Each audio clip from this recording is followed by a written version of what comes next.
Hello everyone, welcome back to lecture series of fluid mechanics. This is lecture number 39 of the video lecture series of fluid mechanics, and in this lecture we are going to start a topic, stability of floating and submerged bodies. Basically this is the last topic of unit 1. Actually this topic comes under the chapter 4, which is the last chapter of unit 4, and in this topic we will study the location of the center of buoyancy and metacenter so that we can define the stability of the floating and submerged bodies. So दोस्तों अभी तक हम लोगों ने ये पढ़ा था किसी बॉडी का कि मेटासेंटर क्या होता है या सेंटर ऑफ बायंसी क्या चीज होती है। ठीक है, इस पे आप लोगों ने आई थिंक न्यूमेरिकल्स भी लगा लिए होंगे। अगर आपने नहीं कुछ को स्टडी किया है तो आप लेक्चर 37, 38 में इसको स्टडी कर सकते हो। ठीक है, बायंसी और मेटासेंटर के बारे में आपको क्वेश्चन भी कराए गए हैं और उस पर उसकी थ्योरेटिकल चीजें भी बताई गई हैं। तो आज हम लोग स्टार्ट करने वाले हैं कि अगर कोई बॉडी फ्लोटिंग कंडीशन में है या सबमर्ज कंडीशन में, मतलब या तो बॉडी तैर रही है या बॉडी डूबी हुई है, तो उस कंडीशन में हम उस बॉडी की स्टेबिलिटी डिफाइन कैसे करेंगे। ठीक है, तो सबसे पहले आते हैं कि क्वेश्चन ये उठता है कि किस तरह की स्टेबिलिटी डिफाइन करनी है आपको। ठीक है, जैसे मैंने बता दिया stability of floating and submerge body के ऊपर हमारी आज की क्लास रहेगी, लेकिन सबसे पहला ये क्वेश्चन रहेगा कि भाई किस चीज की स्टेबिलिटी या स्टेबिलिटी से क्या मतलब समझते हो। तो यहाँ सिंपल लैंग्वेज में कहा जाए तो स्टेबिलिटी से हम ये कह सकते हैं सिंपल कि अगर किसी बॉडी को थोड़ा बहुत एंगुलर डिस्प्लेसमेंट दिया जाए, मतलब अगर उसको थोड़ा बहुत टिल्ट किया जाए, ठीक है, तो अगर वो बॉडी वापस अपनी उसी पोजीशन में आ जाती है, जैसे मान लो कोई बॉडी किसी स्टेट में रखी हुई है, किसी एंगल पे है या कैसे भी है, वो फ्लोट कर रहा है या सबमर्ज कंडीशन में है, तो अगर हम लोग उसको थोड़ा भी टिल्ट कर दें तो उसका बॉडी का मूवमेंट चेंज होगा। ठीक है, डायरेक्शन चेंज होगा। जैसे मान लो बॉडी ऐसे वर्टिकल रखी है, ये चौक है, इसको ऐसे रखा गया, अब इसको हमने टिल्ट कर दिया, तो ये टिल्ट होने के बाद क्या हुआ, डिस्प्लेस हो गया अपनी जगह से। लेकिन अब अगर ये वापस अपने पोजीशन पे आ जाएगा तो उसको हम लोग बोलेंगे स्टेबल। ठीक है, मतलब स्टेबल का मतलब यही होता है कि उसमें कोई परमानेंट चेंज नहीं आ रहा है या चेंजेस नहीं हो रहे हैं। जैसे मान लो आप देखते हो कि जैसे कोई भी चीज है एक स्टेबल है, जैसे मान लो टेम्परेचर, तो स्टेबल टेम्परेचर कब कहोगे कि जब एक ही टेम्परेचर कंटिन्यूअस बना रहे। ठीक है, जब टेम्परेचर अप एंड डाउन होता है तो आप कहते हो कि फ्लक्चुएशन बहुत ज्यादा आ रही है। तो उसी सेंस में हम इसको भी कहेंगे कि अगर कोई बॉडी है, चाहे वो फ्लोटिंग कंडीशन में है या सबमर्ज कंडीशन में, अगर हम उसको कुछ एंगुलर डिस्प्लेसमेंट प्रोवाइड करें और एंगुलर डिस्प्लेसमेंट प्रोवाइड होने के बाद अगर वो बॉडी वापस फिर से उसी पोजीशन में आ जा रही है, तो उसी पोजीशन में अगर वो बॉडी आ जा रही है तो उसको हम लोग बोलेंगे आपका स्टेबल, क्या कह सकते हो कि बॉडी एक स्टेबल इक्विलिब्रियम के अंडर है। ठीक है, तो स्टेबिलिटी से ये मतलब हो गया कि जब बॉडी को कहीं डिस्प्लेस किया गया, वापस बॉडी उसी इक्विलिब्रियम कंडीशन में आ गई, तब वो बॉडी स्टेबल होगी। तो इतना तो समझ में आ गया कि भाई स्टेबिलिटी किसको कहते हैं। ठीक है, लेकिन अब क्वेश्चन ये आता है कि हम इसको डिफाइन कैसे करेंगे फ्लोटिंग बॉडीज के लिए और सबमर्ज बॉडीज के लिए। ठीक है, तो अगर हम फ्लोटिंग बॉडीज और सबमर्ज बॉडीज के लिए इसको डिफाइन कैसे करेंगे, तो आप ये कह सकते हो कि देखो हमारे पास दो चीजें हैं इसको समझाने के लिए। ठीक, एक आपका सेंटर ऑफ बायंसी और दूसरा आपका है मेटा सेंटर। ठीक है, दो चीज आप पढ़े हो, एक centre of buoyancy that is B और एक meta centre that is M. ठीक है, अब तीसरा चीज जो हम लिखने जा रहे हैं वो आपका है centre of gravity. Third point है आपका सेंटर ऑफ ग्रेविटी, जिसको हम लोग जी से लिखते हैं। ठीक है, तो देखो ये जो दो पॉइंट्स बताए गए हैं सेंटर ऑफ बायंसी और मेटा सेंटर, ठीक है, इन्हीं का relative position with respect to centre of gravity, मतलब अगर किसी बॉडी का सीजी कहीं पे है तो उसके रिस्पेक्ट में उसका सेंटर ऑफ बायंसी का लोकेशन और मेटा सेंटर का लोकेशन डिफाइन करेगा कि वो बॉडी स्टेबल होगी या अनस्टेबल होगी या न्यूट्रल होगी। हमें 3 केस पढ़ने हैं, stable equilibrium, unstable equilibrium and neutral equilibrium. ठीक है, तो हमने ये बता दिया कि स्टेबिलिटी का मतलब यहाँ ये है सिर्फ कि अगर बॉडी को थोड़ा बहुत टिल्ट किया जाता है तो बॉडी वापस अपने उसी पोजीशन में वापस आ जाए। ठीक है, अब इसको फाइंड आउट कैसे करेंगे या बताएंगे कैसे, तो इसका तरीका ये है कि बायंसी या मेटा सेंटर, इनका position with respect to centre of gravity जैसे भी लाई कर रहा होगा उसी को हम लोग बोल देंगे सेंटर स्टेबिलिटी कंडीशन, कि मतलब सेंटर ऑफ ग्रेविटी से आपका मेटा सेंटर कहाँ पे है या आपका सेंटर ऑफ बायंसी कहाँ पे लाई कर रहा है, तो उसके बाद हम डिफाइन कर लेंगे कि बॉडी स्टेबल कंडीशन में है या अनस्टेबल कंडीशन में है। तो अगर हम लोग पहला केस लेके चलते हैं सबमर्ज बॉडीज का, तो देखो सबमर्ज बॉडीज में 2 चीजें आपको ध्यान देनी है बस, एक आपका सेंटर ऑफ ग्रेविटी एंड एक सेंटर ऑफ बायंसी, मतलब relative position of centre of buoyancy and relative position of centre of gravity define करेगा कि बॉडी जो है अगर सबमर्ज बॉडी है तो वो स्टेबल है या नहीं है। जैसे मान लो कोई भी एक वेसल है, अगर उसको पानी के अंदर सबमर्ज कर दिया गया, कोई एक वेसल ले लो, अगर उसको हम लोग सबमर्ज कर दिए पानी के अंदर, तो सेंटर ऑफ ग्रेविटी और बायंसी के पोजीशंस को देख के हम बता सकते हैं कि वो बॉडी स्टेबल कंडीशन में है या अनस्टेबल कंडीशन में है। ठीक है, तो सबमर्ज वाले में 2 चीज केवल हमें ध्यान देना है, एक सेंटर ऑफ ग्रेविटी और एक सेंटर ऑफ बायंसी। इसके बाद एक केस और आएगा फ्लोटिंग वाला, तो फ्लोटिंग वाले में हमें क्या ध्यान देना है, सिंपल फ्लोटिंग वाले कंडीशन में हमें ध्यान देना है centre of gravity and Meta centre. ठीक है, इसको याद कर लीजिए क्योंकि ये ऑब्जेक्टिव में क्वेश्चन ज्यादा पूछता है कि relative position of which will define the stability condition of submerge body. तो देखो सीजी फिक्स होता है, बाय सेंटर ऑफ ग्रेविटी आप चेंज कर नहीं सकते हो, तो सीजी फिक्स हो गया। ठीक है, तो अब बायंसी अगर शिफ्ट हो रहा है तो वो किसकी स्टेबिलिटी बताएगा, तो अगर बायंसी शिफ्ट हो रहा होगा तो ये आपको बताएगा सबमर्ज बॉडी की स्टेबिलिटी। ठीक है, और अगर मेटा सेंटर शिफ्ट हो रहा होगा तो यह आपको फ्लोटिंग बॉडीज की स्टेबिलिटी डिफाइन करेगा। ठीक, तो अगर हम पहला केस लेके चलते हैं सबमर्ज बॉडी का, तो हमें 2 चीज ध्यान देना है, first one is centre of buoyancy and second one is centre of gravity. ठीक है, तो सबमर्ज बॉडी के लिए कुछ डायग्राम से समझते हैं इसको। ये थ्योरेटिकल टॉपिक्स है, इस पे ऑब्जेक्टिव्स बहुत ज्यादा बनते हैं आपके कॉम्पिटिटिव एग्जाम्स के लिए। तो सबमर्ज बॉडी का केस अगर देखें तो कोई भी एक एग्जांपल ले लेते हैं। अब सबमर्ज बॉडी के लिए सबसे बेस्ट एग्जांपल होगा बैलून का। तो बैलून आप लोग अगर एयर में रखे हो तो वो बैलून कंप्लीटली सबमर्ज होगा, कि भाई कोई एक बैलून है और उसको हमने एयर में रख दिया है तो वो कंप्लीटली एक तरीके से सबमर्ज होगा एयर से, क्योंकि चारों साइड से वो एयर से घिरा होगा। ठीक है, तो एग्जाम्पल क्या ले लेंगे, let us consider a balloon which is submerged in air, मतलब एक बैलून है जो कि एयर में सबमर्ज कर दिया गया है। तो अब वो क्या हो गया, सबमर्ज कंडीशन हो गया। ठीक, और हमें ये पता है कि सबमर्ज बॉडी में हमें क्या देखना है, 2 चीजें, एक सेंटर ऑफ ग्रेविटी और दूसरा सेंटर ऑफ बायंसी। तो डेफिनेशन क्या होती है, अगर कोई डिफाइन करने को कहे तो आप ऐसे बताओगे, the relative position of centre of gravity and centre of buoyancy will define the condition of equilibrium of submerge bodies. ठीक है, relative position of centre of gravity and centre of buoyancy will define the stability condition या equilibrium condition of submerge bodies. ठीक है, तो अब इसको कोई भी एक एग्जांपल लेके देखते हैं। मान लो हम लोग क्या करते हैं, एक बैलून ले लेते हैं सिंपल,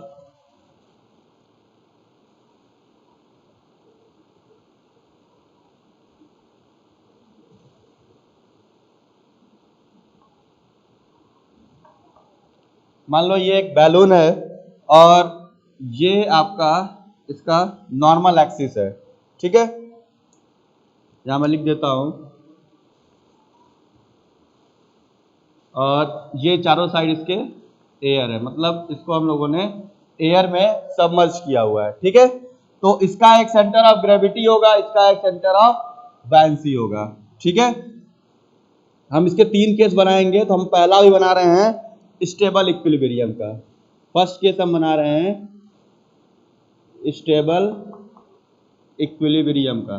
ठीक है, तो स्टेबल इक्विलिब्रियम के लिए हम क्या करेंगे, जो कंडीशन होती है स्टेबल इक्विलिब्रियम की, ठीक है, यहां पे क्या होता है कि B लाइज एबव G, यानी buoyancy lies above centre of gravity. अभी मैं बताता हूं क्यों। ठीक है, यहां पे क्या होगा, this is your buoyancy, this is your centre of gravity. ठीक है, बायंसी पे क्या हो रहा होगा, जी पे तो क्या लगेगा, जी पे तो पता है भाई कि जी पे हमारा डब्लू लग रहा होगा, और इस पे क्या लग रहा होगा, बायंसी वाले पे यहाँ पे फोर्स ऑफ बायंसी लग रहा होगा। अब ये कैसे डिफाइन हो रहा है कि ये स्टेबल है। अब इसको देखो, क्या करते हैं, इसको हम लोग क्लॉकवाइज टिल्ट करते हैं। ठीक है, कि इस बैलून को हम लोग ऐसे क्लॉकवाइज टिल्ट किया जाए, तो अब क्या होगा, अगर इसको हम लोग क्लॉकवाइज टिल्ट करते हैं इस बैलून को, तो होगा क्या एक्चुअली,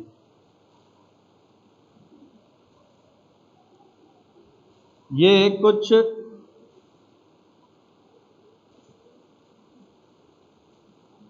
ऐसे बनेगा।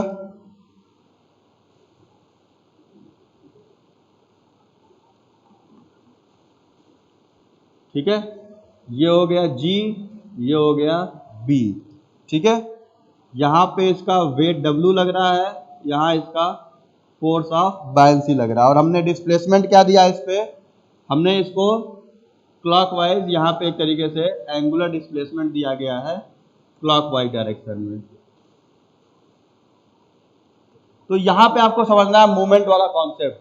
हमने क्या किया, इसको क्लॉकवाइज टिल्ट कर दिया। ठीक, अब ये जो पोजीशन है बायंसी और सेंटर ऑफ ग्रेविटी की, ये क्या जनरेट कर रहा होगा, अगर इसकी हम नॉर्मल एक्सिस को प्लॉट करते हैं, this is your normal axis, ये जो वर्टिकल एक्सिस है ये इसकी नॉर्मल एक्सिस है। अगर इस नॉर्मल एक्सिस को यहाँ प्लॉट किया जाए, ठीक है, तो यहां से क्या होगा,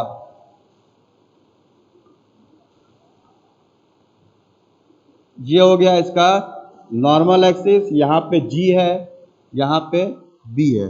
ठीक, अब इस नॉर्मल एक्सिस के G पे क्या होगा, ये हो गया W, और ये हो गया आपका फोर्स ऑफ बायंसी। ठीक, और मान लेते हैं इसके अबाउट ये रोटेट कर रहा है, एक सेंट्रॉइड मान लेते हैं। हमने क्या किया, इसको ऐसे टिल्ट किया, हमने बाई फोर्स इसको क्लॉकवाइज मूवमेंट दिया है, क्लॉकवाइज एंगुलर डिस्प्लेसमेंट इस पे प्रोवाइड किया गया। तो अब देखो W का अगर यहां से मूवमेंट लेते हैं इस पॉइंट O के अबाउट, तो ये क्या कर रहा है, इसको ऐसे मूवमेंट देगा। ठीक, ये फोर्स ऑफ बायंसी क्या करेगा, ये इसको इधर प्रोवाइड करेगा। ठीक है, हमने क्या किया, बॉडी को इधर टिल्ट किया। ठीक है, तो जो इसका मूवमेंट था घुमाने का वो क्लॉकवाइज था, लेकिन due to the position of centre of gravity and buoyancy, तो सेंटर ऑफ ग्रेविटी और बायंसी ने मिलकर एक कपल जनरेट किया, मतलब एक मूवमेंट यहाँ पे, एक मूवमेंट यहाँ पे। ठीक है, और ये दोनों क्या हो गए, एंटी क्लॉक हो गए, इसकी डायरेक्शन क्या हो गई, this is anti clockwise direction. तो अब इससे क्या हो गया कि आपने उसको क्लॉकवाइज टिल्ट किया, तो वहां पे क्या हो गया, वो आपका एंटी क्लॉकवाइज चला गया, हुआ कि नहीं। तो यहां पे क्या देख रहा हो कि ये काउंटर बैलेंस कर रहा है अपने आप को, मतलब कि दो लोग आपको नीचे ढकेल रहे हैं और दो लोग आपको पीछे खींच रहे हैं वापस। तो फिर क्या होगा कि भाई आप नीचे जाओगे भी, फिर वापस वहां से चले आओगे। तो मतलब क्या हो गया कि अगर इस पे देखा जाए तो एक मूवमेंट लग रहा है क्लॉकवाइज डायरेक्शन में जो इसको नीचे ढकेल रहा होगा, दूसरा मूवमेंट लग रहा है एंटी क्लॉकवाइज डायरेक्शन जो इसको वापस ऊपर ढकेल दे रहा है। तो मतलब ये एक तरीके से सेल्फ काउंटर बैलेंस हो रहा है, इसलिए इसको हम कह सकते हैं कि this body is in state of stable equilibrium. तो जैसे मान लो कोई बोट है, फॉर एग्जांपल कोई नाव है या कुछ भी है, अभी सबमर्ज बॉडी की बात करते हैं, तो मान लो ये बैलून है, तो मान लो बैलून है, उसको हमने टिल्ट कर दिया, तो अब इस कंडीशन से क्या हो रहा है कि वापस वो अपने पोजीशन पे आ जाएगा। तो यानी ये एक तरीके से स्टेबल इक्विलिब्रियम का केस हो गया। अब देखो, अगर इसको इधर झुकाएं, कुछ लोगों के दिमाग में होगा सर हम इसको अगर एंटी क्लॉकवाइज जनरेट करते तब तो ये डुबा देता है इसको, तो उसको भी करके देख लो। अगर हम इसको इधर मोड़ते, अब एक नया एग्जांपल लेते हैं केस कि अब इसको हम इधर टिल्ट कर रहे हैं, करते टिल्ट इधर की ओर, तो बी कहाँ आता, इधर आता। अगर इस केस में डायग्राम बनाया जाए तो ये हो गया उसका एक्सेस। इस समय बी पॉइंट यहां आ गया, देखो कहाँ आएगा भाई, इधर लाओगे तो बी पॉइंट यहां आ गया, जी पॉइंट उधर शिफ्ट हो जाएगा। हमने इसको किधर रोटेट किया, हमने इसको किया एंटी क्लॉकवाइज। अब देखो बी पे क्या लग रहा है, फोर्स ऑफ बायंसी, और जी पॉइंट पे क्या लग रहा है, इसका वेट। हमने इसको घुमाया एंटी क्लॉक। अब देखो बायंसी क्या कर रहा है, इसको क्लॉकवाइज धकेल रहा है, और इसका वेट कंपोनेंट भी क्या कर रहा है, इसको क्लॉकवाइज एक तरीके से मूवमेंट प्रोवाइड कर रहा है। तो मैं यहां ये बताना चाह रहा हूं कि जब भी सबमर्ज बॉडी का केस दिया होगा, तो अगर उस कंडीशन में सेंटर ऑफ बायंसी जो है वो सेंटर ऑफ ग्रेविटी से ऊपर है, तब तक वो बॉडी स्टेबल इक्विलिब्रियम के केस में होगा। और मैंने एक एग्जांपल से आपको इसको समझा भी दिया है कि कैसे स्टेबल हो रहा है, ठीक है। क्यों, क्योंकि भाई जिधर वो टिल्ट करने की कोशिश कर रहा है तुरंत उसको उल्टा साइड से काउंटर बैलेंस मिल जा रहा है उतने ही मूवमेंट का, ठीक है। तो ये तो हो गया स्टेबल इक्विलिब्रियम केस। अभी आपको समझ में कब आएगा, जब मैं अभी इसके अलावा बनाता हूँ अनस्टेबल केस, तो आपको वो चीज ज्यादा क्लियर होगी। हम लोग सेकेंड केस लेते हैं यहाँ पे अनस्टेबल इक्विलिब्रियम का। अनस्टेबल इक्विलिब्रियम, ठीक है। अनस्टेबल इक्विलिब्रियम के लिए कंडीशन क्या होती है, अनस्टेबल इक्विलिब्रियम में ये रहेगा कि buoyancy B lies below centre of gravity, यानी बी क्या होगा, सेंटर ऑफ ग्रेविटी के नीचे आएगा। तो अगेन फिर से वही बैलून बनाते हैं। तो अब देखो इसको शिफ्ट करने के लिए क्या करते हैं, बैलून को उल्टा कर लेते हैं ऐसे, ठीक है। सबमर्ज है तो कैसे भी रखो। तो अब इसको भाई ऐसे है, इसको उलट लेते हैं पूरा ऐसे। तो मान लो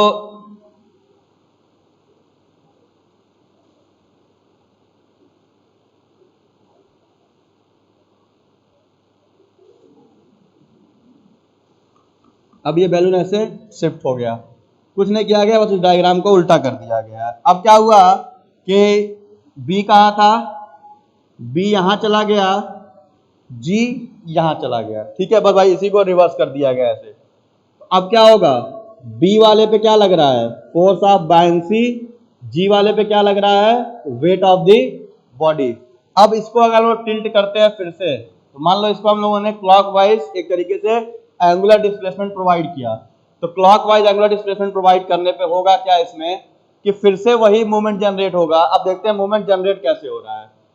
तो मान लो हमने इसको क्लॉकवाइज टिल्ट कर दिया, तो एक्सिस क्या हो जाएगी इसकी, फिर से वही एक्सिस प्लॉट करते हैं यहाँ पे, ठीक। तो इधर भेजा है, ठीक है। तो यहां पे हो गया बी पॉइंट, यहां पे हो गया जी पॉइंट, ठीक। बी पे आ गया फोर्स ऑफ बायंसी, जी पे आ गया इसका वेट कंपोनेंट। हमने क्या किया, इस बॉडी को क्लॉकवाइज एंगुलर डिस्प्लेसमेंट प्रोवाइड किया। इससे क्या हो रहा है, देखो ये बायंसी भी इसको जनरेट कर रहा है मूवमेंट क्लॉकवाइज, वेट कंपोनेंट भी मूवमेंट ला रहा है क्लॉकवाइज। तो जब बायंसी सेंटर ऑफ ग्रेविटी के नीचे आ जा रहा है, तो हम ये ऑब्जर्व कर रहे हैं कि हम जिधर उसको एंगुलर डिस्प्लेसमेंट प्रोवाइड कर रहे हैं, जिस डायरेक्शन में भी, ठीक है, उस डायरेक्शन में ही उसको सपोर्टिव एक तरीके से मूवमेंट मिल जा रहा है due to the position of centre of buoyancy and centre of gravity. कि हमने अगर उसको क्लॉकवाइज टिल्ट किया है तो बायंसी और सेंटर ऑफ ग्रेविटी का जो मूवमेंट जनरेट हो रहा है, जो कपल जनरेट हो रहा है दोनों साइड का मूवमेंट, वो इसी को वापस सपोर्ट कर दे रहा है, ठीक है। हालांकि क्या करना चाहिए, स्टेबल होने के लिए उसको वापस आना पड़ेगा, तो इसलिए उसको अपोज मूवमेंट चाहिए होता है कि भाई अगर एक मूवमेंट नीचे खींच रहा है तो दूसरा मूवमेंट उसको ऊपर ढकेले। लेकिन अनस्टेबल केस में क्या हम देख रहे हैं कि भाई हमने इसको टिल्ट किया क्लॉकवाइज, तो बायंसी और ग्रेविटी मिलकर इसको फिर से टिल्ट कर दे रहे हैं, किसमें, क्लॉकवाइज डायरेक्शन में। तो यानी क्या होगा कि एक बॉडी को दो लोग नीचे खींच रहे थे पहले से, दो लोग और नीचे खींचना शुरू कर दिए उसको, तो क्या बॉडी कहीं वापस आ पाएगा अपने पोजीशन में, नहीं आ पाएगा। तो ये हो गया आपका अनस्टेबल इक्विलिब्रियम। तो कंडीशन क्या याद रखेंगे आप लोग और कब याद रखेंगे, जब आपका कोई सबमर्ज बॉडी है, ठीक है, जब कोई आपका सबमर्ज केस दिया है तो उसमें हमें दो चीज ध्यान देना है, एक सेंटर ऑफ ग्रेविटी और एक सेंटर ऑफ बायंसी यहाँ पे, ठीक है। तो सेंटर ऑफ बायंसी और ग्रेविटी का रिलेशन क्या होना चाहिए कि स्टेबिलिटी के लिए बी की वैल्यू, जो बी का पोजीशन है वो जी से ऊपर रहेगा तो बॉडी स्टेबल रहेगी। जब बी यानी बायंसी का सेंटर ऑफ ग्रेविटी के नीचे आएगा तो बॉडी अनस्टेबल हो जाएगी। तीसरा भी एक केस होता है जिसको हम लोग बोलते हैं न्यूट्रल इक्विलिब्रियम, ठीक है। तो न्यूट्रल में क्या होता है कि सारे के सारे पॉइंट्स सेम हो जाते हैं, एक ही लाइन पे आ जाते हैं, ठीक है। अगर मैं यहां इसका डायग्राम बनाता हूं, तीसरे केस के लिए, अगर ये ना तो डायग्राम ड्रॉ कर लो, फिर मैं मिटाता हूं तीसरा वाला केस के लिए।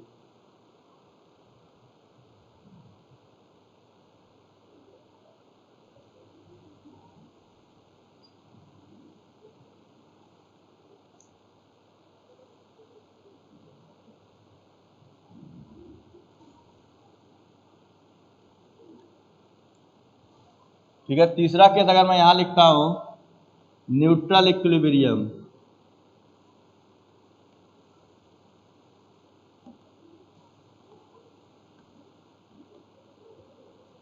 तो इसमें क्या होगा,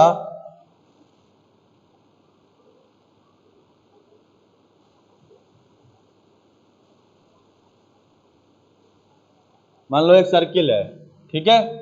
तो न्यूट्रल में सर्किल पे क्या होता है, सर्किल का यही आपका सेंटर ऑफ बायंसी हो जाएगा, यही आपका सेंटर ऑफ ग्रेविटी। मतलब जब बॉडी का सेंटर ऑफ ग्रेविटी और सेंटर ऑफ बायंसी कोइंसाइड कर जाएगा, मतलब दोनों एक ही पॉइंट पे आ जाएंगे, तो वो हो जाएगा आपका न्यूट्रल केस कि भाई कोई फर्क ही नहीं पड़ेगा, बॉडी जैसे मन करे वैसे रखो। भाई एक स्फेरिकल बॉल है तो उसको किधर भी टिल्ट करोगे क्या मतलब है, वो तो वैसे का वैसे ही रहेगा। भाई क्रिकेट की बॉल है, स्फेरिकल है, उसको कैसे भी रखो, ठीक है, तो उसमें कोई दिक्कत तो आनी नहीं है।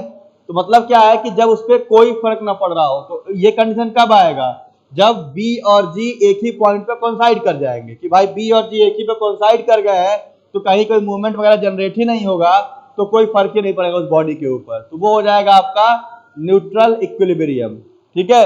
तो अब एग्जाम में क्वेश्चन कैसे आते हैं, अब ऑब्जेक्टिव क्या पूछा है, सीजीआई के एग्जाम में पूछा हुआ है कि सब for submerge body, for a stable submerge body centre of buoyancy lies, अब तीन ऑप्शन दे दिए, at centre of gravity, above centre of gravity, below centre of gravity, या कह सकते हो कि कैन नॉट बी डिटरमाइंड, ऐसे करके दे देगा। तो अब आपको क्या आना है कि भाई स्टेबिलिटी पूछा है तो स्टेबिलिटी के लिए क्या आ जाएगा, स्टेबल इक्विलिब्रियम, ठीक है।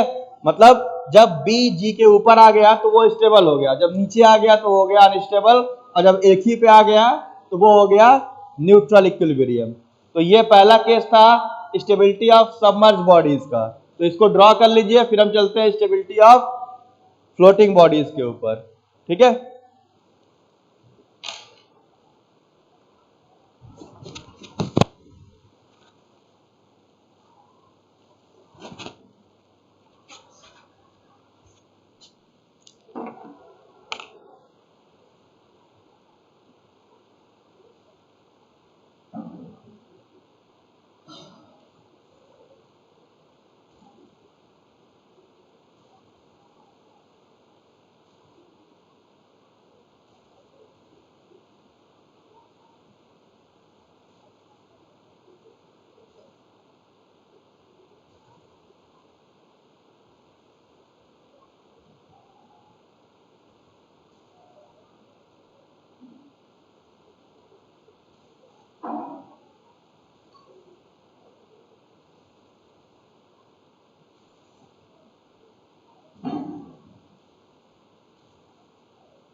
तो आई थिंक ये ड्रॉ हो गया आप लोगों का।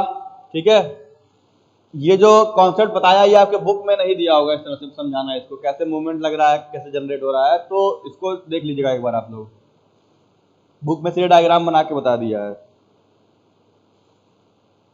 तो अब सेकेंड इस पे टॉपिक है आपका,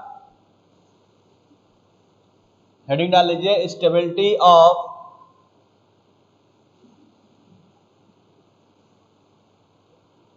फ्लोटिंग बॉडीज। स्टेबिलिटी ऑफ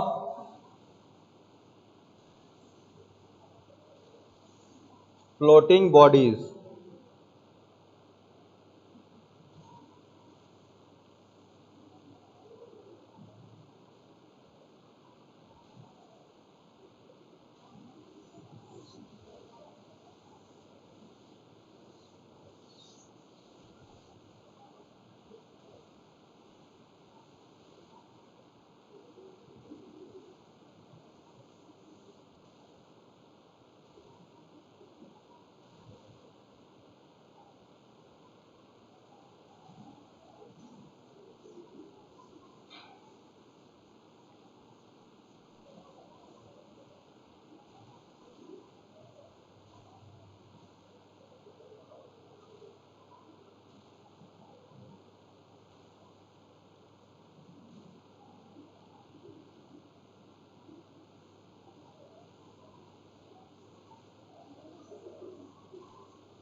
तो अब आते हैं स्टेबिलिटी ऑफ फ्लोटिंग बॉडीज पे। इसमें दो चीजें में बस ध्यान देना है। पहला, सेंटर ऑफ ग्रेविटी यानी जी, और दूसरा आपका मेटा सेंटर। ठीक है, तो फ्लोटिंग बॉडीज पे आते हैं। मैं समझ दे देता हूं यहां से, stability of floating bodies.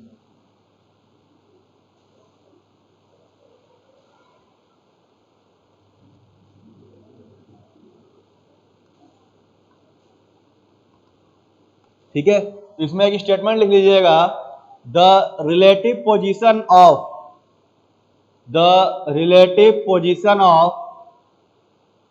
Centre of gravity, the relative position of centre of gravity and centre of Meta centre, the relative position of centre of gravity and meta center will define the stability condition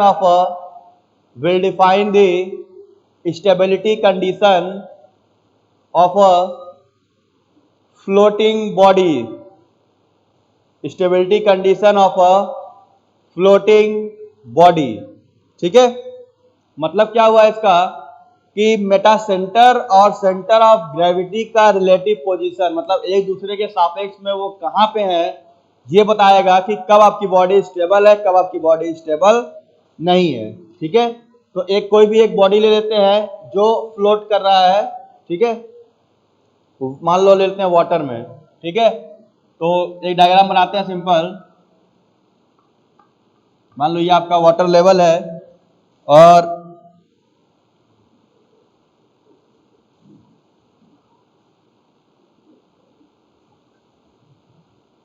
ये एक body है। ठीक है, और ये float कर रहा है।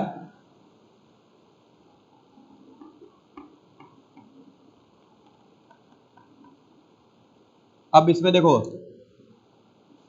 इसकी नॉर्मल एक्सिस बनाई जाएगी, तो ये हो गया नॉर्मल एक्सिस। और अभी ये डायग्राम हम बनाते हैं किसके लिए, स्टेबल इक्विलिब्रियम में, ठीक है। ये स्टेबल इक्विलिब्रियम है। इसमें कंडीशन क्या होता है, m लाइज एबव g, यानी Meta centre centre of gravity से ऊपर लाई करना चाहिए, तभी हमारी बॉडी आपकी स्टेबल इक्विलिब्रियम में रहेगी, ठीक है। तो यहाँ पे देखते हैं, तो मान लेते हैं ये हो गया मेटा सेंटर, ये हो गया सेंटर ऑफ ग्रेविटी, ठीक है। मतलब यहाँ W लग रहा होगा, यहाँ पे इसका फोर्स ऑफ बायंसी लग रहा होगा। तो अब इसको कैसे समझोगे, जब इस बॉडी को टिल्ट कर दिया गया, फिर से अगेन वही तरीके समझाते हैं इसको, क्योंकि वो आप लोग समझ चुके हो एक बार। बॉडी को अगेन ऐसे टिल्ट कर दिया गया और फिर से वही सारी चीजें हम बनाएंगे। ये हो गया G, यहाँ पे W लग रहा है, ये हो गया आपका मेटा सेंटर, यहाँ पे आपका फोर्स ऑफ बायंसी लग रहा है। हमने इसको एंगुलर डिस्प्लेसमेंट दिया है क्लॉकवाइज, हमने इसको एंगुलर डिस्प्लेसमेंट दे दिया है किधर की ओर का, क्लॉकवाइज। तो अब क्या होगा, हमने इसको एंगुलर डिस्प्लेसमेंट दिया क्लॉकवाइज का, तो अब क्या होगा, फिर से वही चीज, अगर हम वही एक्सिस लेते हैं, तो ये एक्सिस है और ये हो गया इसका W, यानी ये हो गया G वाला पॉइंट, ये हो गया M वाला पॉइंट, यहाँ पे फोर्स ऑफ बायंसी लग रहा है। हमने इसको क्लॉकवाइज टिल्ट किया है, ठीक। और ये वेट कंपोनेंट ऑफ बायंसी क्या कर रहे हैं, इसको, ये इसको एंटी क्लॉक घुमा रहा है, ये भी इसको एंटी क्लॉक दिख रहा है, दिख रहा है ना, ये एंटी क्लॉकवाइज मूवमेंट, यहाँ भी एंटी क्लॉकवाइज मूवमेंट हो रहा है। तो यानी फिर से वही चीज कि जब मेटा सेंटर बॉडी के सेंटर ऑफ ग्रेविटी के ऊपर है और उस वक्त अगर हम बॉडी को थोड़ा बहुत टिल्ट कर रहे हैं, तो बॉडी वापस अपने पोजीशन में आ जा रही है, जिसको हम बोलते हैं स्टेबल इक्विलिब्रियम। ऐसा क्यों हो रहा है, क्योंकि जैसे ही हम उसको डिस्प्लेस कर रहे हैं, एंगुलर डिस्प्लेसमेंट प्रोवाइड कर रहे हैं, वैसे ही क्या हो रहा है कि ये सेंटर ऑफ ग्रेविटी और मेटा सेंटर एक मूवमेंट जनरेट कर रहे हैं, जो उसको वापस उसके उल्टे पोजीशन में उसको भेज दे रहा है, ठीक है। तो ये हो गया आपका स्टेबल इक्विलिब्रियम का कंडीशन। तो ये तो हो गया आपका स्टेबल इक्विलिब्रियम। अब आते हैं इसी में अनस्टेबल इक्विलिब्रियम। तो अनस्टेबल वाला केस क्या कहेगा आप लोगों से, सिंपल कि दूसरा केस जो कि आपका है अनस्टेबल इक्विलिब्रियम, ठीक है। कंडीशन M यानी Meta centre lies below centre of gravity, ठीक है। यानी मेटा सेंटर क्या होगा, सेंटर ऑफ ग्रेविटी से नीचे लाई करेगा, तो आपका कहलाएगा ये अनस्टेबल इक्विलिब्रियम। तो फिर से यही डायग्राम बनाते हैं, ठीक है। अगेन वही फिर से, अब इसको थोड़ा सा इस पर कुछ वेट लगा लेते हैं ताकि मेटा सेंटर नीचे आ जाए। नॉर्मली आता नहीं, क्योंकि वो अनस्टेबल केस हम कभी बॉडी का डिजाइन ही नहीं करते, कोई भी बॉडी अनस्टेबल केस में डिजाइन नहीं की जाती है, ठीक है। ये बात आपको बताने के लिए किया जा रहा है, क्योंकि भाई अगर आप नाव है, नाव को अनस्टेबल बना दोगे तो क्या होगा, मेटा सेंटर क्या है, टिल्ट कराता है उसको, एक ऑसिलेट कराता है एक पॉइंट के अबाउट। अनस्टेबल होगा तो मान लो नाव लेके जा रहे हो नदी में, हल्का सा वेव आया, नाव तुरंत पड़ जाएगी आपकी। तो इस कंडीशन में हमें क्या देखना है कि स्टेबिलिटी देखनी होती है, जितना दूर मेटा सेंटर होगा उतनी बॉडी आपकी स्टेबल मानी जाएगी, ठीक है। तो उस कंडीशन के हिसाब से इस पे देखते हैं, ये हो गया आपका वाटर लेवल, ये सब फ्लोटिंग बॉडीज का है, ठीक है। और ये हो गया इसके नॉर्मल एक्सिस, और यहाँ पे क्या हो गया, मान लेते हैं ये हो गया सेंटर ऑफ ग्रेविटी, और ये जो एक एडिशनल वेट यहाँ लगाया गया, ये जो मैं शेड कर रहा हूँ यहाँ पे, ये एक एडिशनल वेट लगाया गया जिसकी वजह से इसका मेटा सेंटर नीचे चला गया है, ठीक है। तो यहाँ पे आ गया, मतलब ये हम एक टेम्परेरी एडजस्टमेंट कर रहे हैं आपको समझाने के लिए, क्योंकि कोई भी बॉडी अनस्टेबल डिजाइन नहीं की जाती है, ठीक है। तो अब इस केस में क्या होगा, इसको अगर टिल्ट करेंगे हम लोग,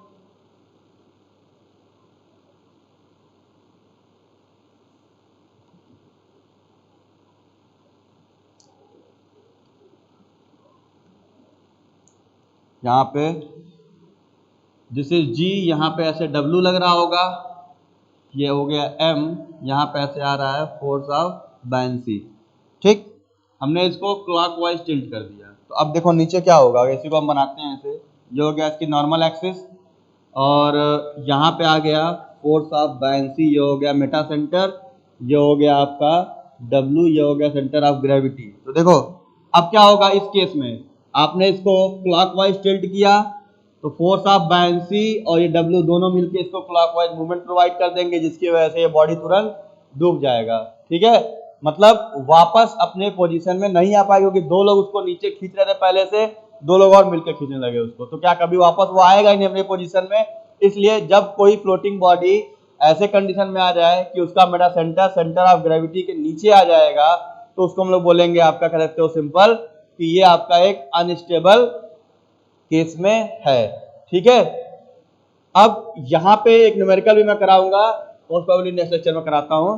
तो अब वहां पे बताने का मतलब क्या है कि उस न्यूमेरिकल में वो बात आएगी कि जैसे आप कोई वैल्यू फाइंड आउट करते हो, जैसे आता है find out the metacentric height, तो जब आप मेटासेंट्रिक हाइट निकालोगे और कभी अगर मेटासेंट्रिक हाइट नेगेटिव देता है वैल्यू, मान लो आपने निकाला gm is equal to I by V minus bg करके, तो वहां से जब मेटासेंट्रिक हाइट की वैल्यू नेगेटिव आ गई, मान लो -0.5 आ गया, तो वहां पर अब लिखना पड़ेगा कि here this negative sign represents that this meta center will lies below the center of gravity and therefore it is a case of unstable equilibrium and hence we should need to recalculate the meta center। मतलब आपका अगर metacentric height negative आता है तो वो ये show करेगा कि ये बॉडी अनस्टेबल है, इस पे हम इसको डिजाइन नहीं कर सकते, हमें नई वैल्यूज को लेके फिर से ट्रायल करना पड़ेगा।